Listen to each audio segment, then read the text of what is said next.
നടക്കും.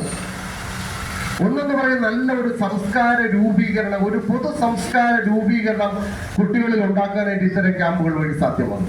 മറ്റത് വ്യക്തിത്വ രൂപീകരണം. അതിനു വേണ്ടിയിട്ടുള്ള ആക്ടിവിറ്റീസുകളാണ് ഇതുപോലുള്ള സമ്മർ ക്യാമ്പുകളിൽ നടക്കുന്നത്. നിങ്ങൾക്ക് ഫ്രീ ആയിട്ട് കിട്ടുന്ന അവസരങ്ങളാണ്.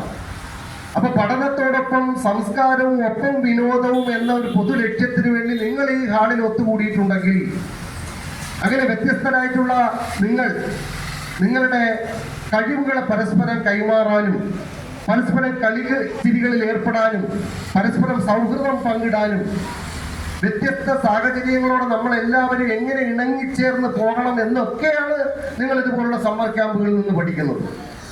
ഒരു പൊതുവേദിയിൽ എങ്ങനെ പെരുമാറണം, നമ്മുടെ ഭാഗത്ത് തെറ്റുണ്ടെങ്കിൽ അതെങ്ങനെ തിരുത്തണം, സ്വീകാര്യമായ നിർദ്ദേശങ്ങൾ എങ്ങനെ സ്വീകരിക്കണം, നമ്മുടെ ഉള്ളിലുള്ള ഇമേജ് ഭാരങ്ങൾ എങ്ങനെ എടുത്ത് കളഞ്ഞുകൊണ്ട് പെരുമാറാം.